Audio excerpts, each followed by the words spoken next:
O título da nossa lição é um título bastante sugestivo, porque tem a ver com a nossa ligação direta a Deus. Escuta a Deus.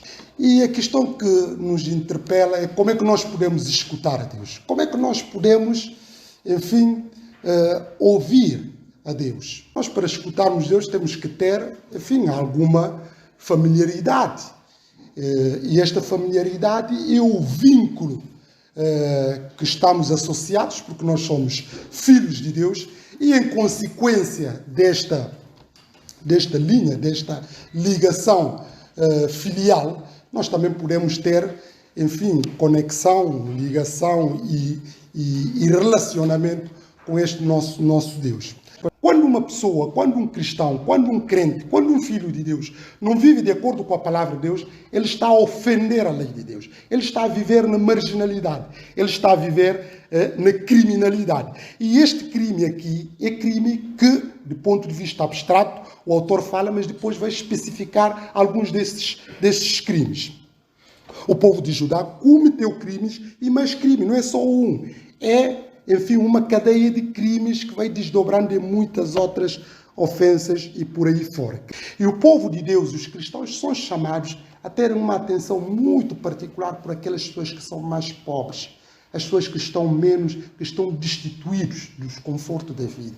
E essas pessoas estão contempladas nessa palavra de Deus, nomeadamente os órfãos, as viúvas, os estrangeiros, os pobres em geral. E essas pessoas precisam de alguma atenção especial daqueles que são filhos de Deus. Não precisam ser discriminadas, não precisam ser maltratadas, não precisam ser injustiçadas, não precisam ser desconsideradas. E nós somos chamados a ter atenção especial porque é uma forma de mostrar a nossa sensibilidade social perante os terceiros, independentemente de serem cristãos ou não cristãos. Nós somos chamados, acima de tudo, a defender a causa dos mais desfavorecidos. E nós vivemos realmente num mundo de injustiça, onde as pessoas que não têm recursos, as pessoas que são mais pobres, que são mais, enfim, que não têm como se defender, são muitas vezes marginalizadas. E nós somos chamados para defender essas pessoas e poder auxiliar, ajudar e amparar, pois passa por uma outra dimensão de pecado, que neste caso já é pecado da carnalidade, da promiscuidade sexual. O pai e o filho têm relações amorosas com a rapariga escrava e profanam assim o meu santo nome. E esses pecados, sejamos realistas, até do ponto de vista secular, acaba por despertar indignidade. Nem é preciso ser crente para ter repúdio deste tipo de comportamento. Agora imagine os cristãos que têm um padrão ético-moral muito elevado de estar a consentir nesta situação. Mas acontece, infelizmente, e continua a acontecer nos nossos meios, nos nossos dias também. Nós vemos essa situação da promiscuidade que é narrada em Coríntios, de próprio filho que envolvia com a mulher do seu próprio pai. Essa indignidade que o apóstolo Paulo falava, promiscuidade sexual. E nós sabemos que isso também traz consequências, e consequências muito severas, como o apóstolo Paulo vai avisar em Tessalonicenses, que nós estudamos há bem pouco tempo, que ninguém se engane, porque sobre essas coisas vem grande castigo de Deus, sobre aqueles que praticam tais abominações. É exatamente o que acontece quando aqueles que são filhos de Deus não estarem a ter comportamentos decentes, porque acabam por prejudicar o nome do próprio Deus. E esta realidade, como eu estava a falar, no nosso dias de hoje, é o que acontece quando as pessoas veem escândalos que são patrocinados, inclusive, por aqueles que são filhos de Deus, que são cristãos. Claro que essas pessoas não vão querer saber nada do cristianismo e muito menos de Deus. Porque não há um testemunho coerente daquilo que Deus é e da vida que os seus próprios filhos levam.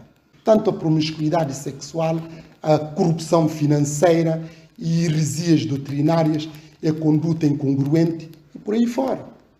Tudo isto mancha o nome do cristianismo e o nome de Deus.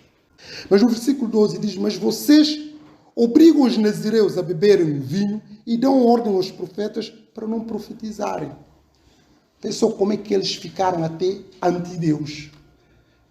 Começaram a perverter, inclusive, jovens que fizeram voto de Nazireu. Este voto de Nazireu é, enfim, de não entregar os prazeres da carne, mas especialmente do vinho, de beber vinho.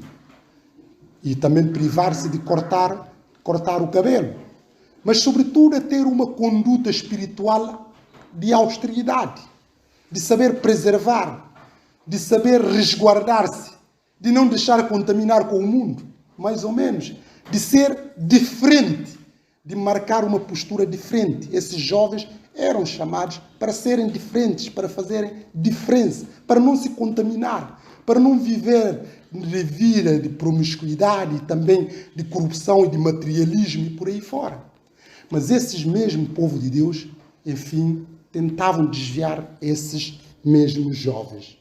Eles desviavam esses mesmos jovens, obrigavam a beberem o vinho e dão ordem aos profetas para não profetizar. Também nós vemos os próprios profetas, que são chamados a pregar a palavra de Deus, são condicionados.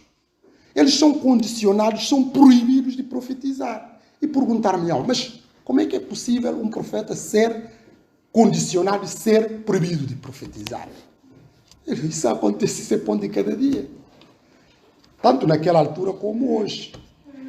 Hoje, vocês sabem, em determinadas igrejas, aliás, transversal, há assuntos que os pastores, às vezes, têm dificuldades de pregar. Por quê? Se pregarem nisto, o que é que vai acontecer? Vão sofrer consequências. Vão ser mandados embora.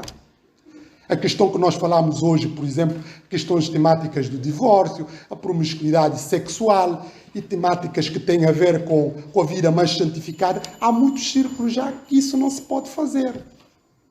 E os pastores, inclusive, são condicionados. Temos que reconhecer esses factos.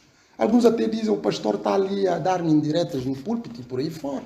E muitos acabam por ressentir e terem medo. E deixam de falar muitas coisas. Infelizmente. Tem que pregar aquilo que o povo quer ouvir. Aquilo que os irmãos e as irmãs querem ouvir. Agora, quando um pastor deixa-se condicionar, claro que ele não está a agradar a Deus, mas a homens. O apóstolo Paulo diz, era só que faltava agora agradar a homens. Se eu tivesse que agradar a homens, então eu não teria, não vale a pena eu seguir este caminho. Mas há um preço a pagar, porque é retaliação. Quando há esses condicionalismos, tem um custo. Quando a pessoa não alinha, vai ter que arcar com as consequências. E essas consequências, alguns estão predispostos a aceitar e pagar o preço, outros, infelizmente, não aceitam e acabam por ceder a essas chantagens por aí fora. Porque sabe que o profeta, quando fala, não fala o que o povo quer ouvir. Não vai estar a tocar nas costas e a passar a mão na cabeça, não. É para denunciar as práticas, o pecado, a corrupção, a imoralidade. Isto que os profetas são chamados a falar. E essas coisas normalmente fazem moça. Nem todos se sentem confortáveis com isso.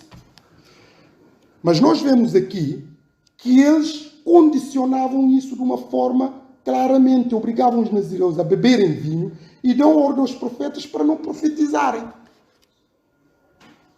Por isso, o versículo 13, vos esmago como o carro carregado de feixes esmaga a calçada.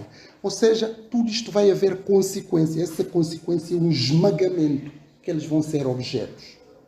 As pessoas velozes não hão de encontrar refúgio, os fortes hão de perder a sua força, os guerreiros não hão de poder salvar as suas vidas. Os archeiros não se poderão manter de pé, os corredores velozes não hão de poder escapar, os cavalheiros não hão de poder fugir. Naquele dia, até o mais valente dos heróis deixará as suas armas e há de fugir. Quem falou é o Senhor. Ou seja, tudo isto que vocês estão a fazer, vocês vão pagar isso de forma dura e severa. Mesmo aqueles que julgam que objetivamente são fortes, que são capazes, que têm capacidade para poder, enfim, contornar, não vão poder escapar. Vão ser esmagados. Repare, eles faziam isto, esmagavam os pobres, essa é a expressão mais correta que eles faziam, através de ato de corrupção, do suborno, de prevaricar a própria justiça ou obstrução da própria justiça, através desse esmagamento que fazia aos inocentes, aos pobres no geral. E nós vemos aqui também que eles vão ser esmagados por causa dessas práticas abomináveis. Tudo aquilo que o homem semear, é isso que ele vai, enfim, colher. Por isso, não podemos iludir. Todas as práticas que nós vamos fazer, que são práticas contra Deus, contra o próximo, nós vamos arcar tudo isto. Cá se faz, cá se paga. Há esse ditado popular que diz isto. Por isso, voltando novamente à ideia inicial, escuta a Deus. Escuta a Deus remete-nos para a ideia de nós sabermos viver de acordo com a lei de Deus, de acordo com os ensinos da palavra de Deus. E nós temos esses ensinos. E também nós conhecemos esses ensinos. Todos os cristãos sabem o que é que têm que fazer. Não precisamos ser teólogos para saber o que é que Deus espera de nós. Certo? Não é preciso. Obviamente que se queremos e desejamos ser teólogos, melhor ainda. Mas qualquer cristão sabe o básico, que tem que fazer a sua conduta com Deus e com os terceiros.